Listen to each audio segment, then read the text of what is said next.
श्रीगणेशाय नमः। वागर्थाविव सम्पृक्तौ वागर्थप्रतिपत्तये जगतः पितरौ वन्दे पार्वती परमेश्वरौ। श्रीमद्भागवत महापुराण अष्टम स्कंध 21वां अध्याय बलि का बांधा जाना। ओम नमो भगवते वासुदेवाय।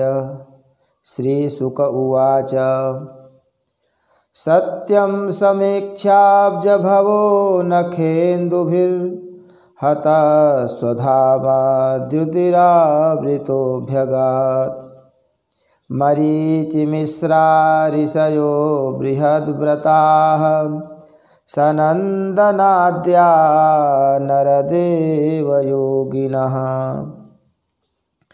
श्री सुखदेव जी कहते हैं, परीक्षित, भगवान का चरण कमल सत्यलोक में पहुँच गया। उसके नख चंद्र की छटा से सत्यलोक की आभा फीकी पड़ गई। स्वयं ब्रह्मा भी उसके अप्रकाश में डूब से गए। उन्होंने मरीचि आदि ऋषियों, सनंदन आदि नैष्ठिक ब्रह्मचारियों एवं बड़े बड़े योगियों के साथ भगवान के चरण कमल की अगवानी की। वेद उपवेद नियम यम तर्क इतिहास वेदांग और पुराण संहिताएं जो ब्रह्मलोक में मूर्तिमान होकर निवास करते हैं तथा जिन लोगों ने योग रूप वायु से ज्ञानाग्नि को प्रज्वलित करके कर्ममल को भस्म कर डाला है, वे महात्मा सब ने भगवान के चरण की वंदना की। इसी चरण कमल के स्मरण की महिमा से ये सब कर्म के द्वारा प्राप्त न होने योग्य ब्रह्मा जी के धाम में पहुँचे हैं। भगवान ब्रह्मा की कीर्ति बड़ी पवित्र है। वे विष्णु भगवान के नाभि कमल से उत्पन्न हुए हैं। अगवानी करने के बाद उन्होंने स्वयं विश्वरूप भगवान के ऊपर उठे हुए चरण का अर्घ्यपाद से पूजन किया, प्रक्षालन किया। पूजा करके बड़े प्रेम और भक्ति से उन्होंने भगवान की स्तुति की। परीक्षित, ब्रह्मा के कमंडल का वही जल विश्वरूप भगवान के पांव पखारने से पवित्र होने के कारण उन गंगा जी के रूप में परिणत हो गया, जो आकाश मार्ग से पृथ्वी पर गिरकर तीनों लोकों को पवित्र करती है। ये गंगा जी क्या है? भगवान की मूर्तिमान उज्ज्वल कीर्ति है। जब भगवान ने अपने स्वरूप को कुछ छोटा कर लिया, अपनी विभूतियों को कुछ समेट लिया, तब ब्रह्मा आदि लोकपालों ने अपने अनुचरों के साथ बड़े आदर भाव से अपने स्वामी भगवान को अनेक प्रकार की भेंटें समर्पित की। उन लोगों ने जल उपहार, माला, दिव्य गंधों से भरे अंगराग, सुगंधित धूप, दीप, खील, अक्षत, फल, अंकुर, भगवान की महिमा और प्रभाव से युक्त स्तोत्र, जय घोष, नृत्य, बाजे गाजे, गान एवं शंख और दुंदुभि शब्दों से भगवान की आराधना की। उस समय ऋक्षराज जाम्बवान मन के समान वेग से दौड़कर सब दिशाओं में भेरी बजा बजाकर भगवान की मंगलमय विजय की घोषणा कर आए। दैत्यों ने देखा कि वामन जी ने 3 पग पृथ्वी मांगने के बहाने सारी पृथ्वी ही छीन ली। तब वे सोचने लगे कि हमारे स्वामी बलि इस समय यज्ञ में दीक्षित हैं, वे तो कुछ कहेंगे नहीं। इसलिए बहुत चिढ़कर वे आपस में कहने लगे, अरे यह ब्राह्मण नहीं है, यह सबसे बड़ा मायावी विष्णु है। ब्राह्मण के रूप में छिपकर यह देवताओं का काम बनाना चाहता है। जब हमारे स्वामी यज्ञ में दीक्षित होकर किसी को किसी प्रकार का दंड देने के लिए उपरत हो गए हैं, तब इस शत्रु ने ब्रह्मचारी का वेश बनाकर पहले तो याचना की और पीछे हमारा सर्वस्व हरण कर लिया। यूँ तो हमारे स्वामी सदा ही सत्यनिष्ठ हैं, परंतु यज्ञ में दीक्षित होने पर वे इस बात का विशेष ध्यान रखते हैं। वे ब्राह्मणों के बड़े भक्त हैं तथा उनके हृदय में दया भी बहुत है, इसलिए वे कभी झूठ नहीं बोल सकते। ऐसी अवस्था में हम लोगों का यही धर्म है कि इस शत्रु को मार डालें, इससे हमारे स्वामी बलि की सेवा भी होती है।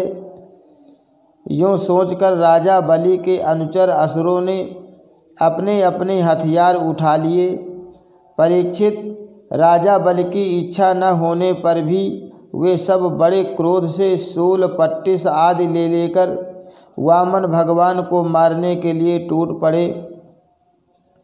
परीक्षित, जब विष्णु भगवान के पार्षदों ने देखा कि दैत्यों के सेनापति आक्रमण करने के लिए दौड़े आ रहे हैं, तब उन्होंने हंसकर अपने अपने शस्त्र उठा लिए और उन्हें रोक दिया।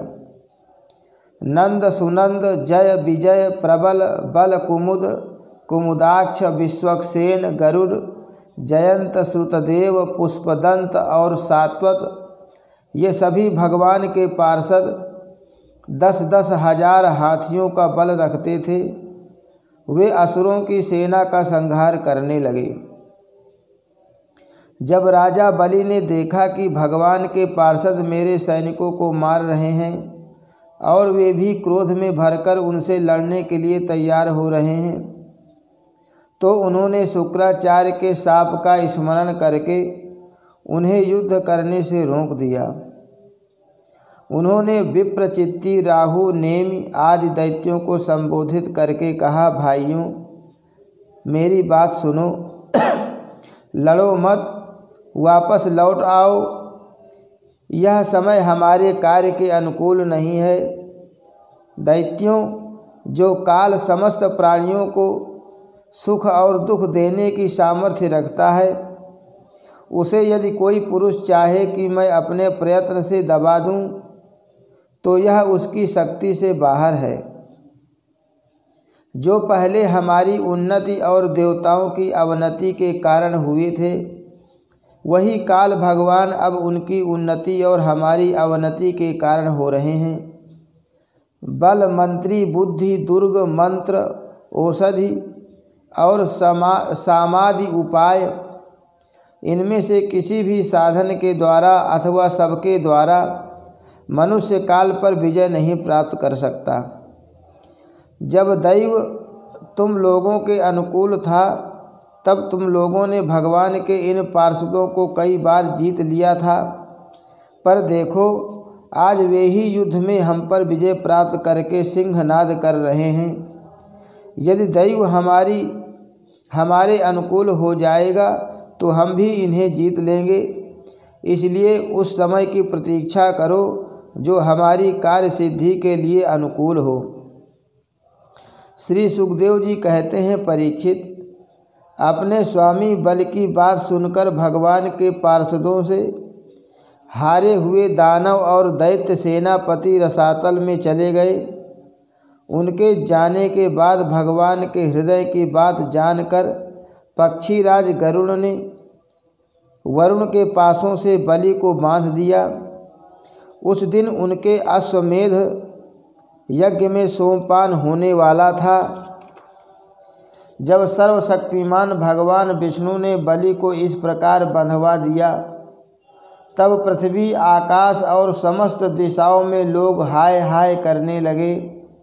यद्यपि बलि वरुण के पासों से बंधे हुए थे, उनकी संपत्ति भी उनके हाथों से निकल गई थी, फिर भी उनकी बुद्धि निश्चयात्मक थी और सब लोग उनके उदार यश का गान कर रहे थे। परीक्षित, उस समय भगवान ने बलि से कहा, असुर, तुमने मुझे पृथ्वी के 3 पग दिए थे, 2 पग में तो मैंने सारी त्रिलोकी नाप ली अब तीसरा पग पूरा करो। जहाँ तक सूर्य की गर्मी पहुँचती है, जहाँ तक नक्षत्रों और चंद्रमा की किरणें पहुँचती हैं और जहाँ तक बादल जाकर बरसते हैं, वहाँ तक की सारी पृथ्वी तुम्हारे अधिकार में थी। तुम्हारे देखते ही देखते मैंने अपने एक पैर से भूरलोक, शरीर से आकाश और दिशाएं, एक दूसरे पैर से स्वर्लोक नाप लिया। इस प्रकार तुम्हारा सब कुछ मेरा हो चुका है। फिर भी तुमने जो प्रतिज्ञा की थी उसे पूरा न कर सकने के कारण अब तुम्हें नरक में रहना पड़ेगा। तुम्हारे गुरु की तो इस विषय में सम्मति ही है ही। अब जाओ, तुम नरक में प्रवेश करो। जो याचकों को देने की प्रतिज्ञा करके मुकर जाता है और इस प्रकार उसे धोखा देता है, उसके सारे मनोरथ व्यर्थ होते हैं। स्वर्ग की बात तो दूर रही, उसे नरक में गिरना पड़ता है। तुम्हें इस बात का बड़ा घमंड था कि मैं बड़ा धनी हूँ। तुमने मुझसे दूंगा ऐसी प्रतिज्ञा करके फिर धोखा दे दिया। अब तुम कुछ वर्षों तक इस झूठ का फल नरक भोगो। हरि शरणम। श्री कृष्णार्पणमस्तु।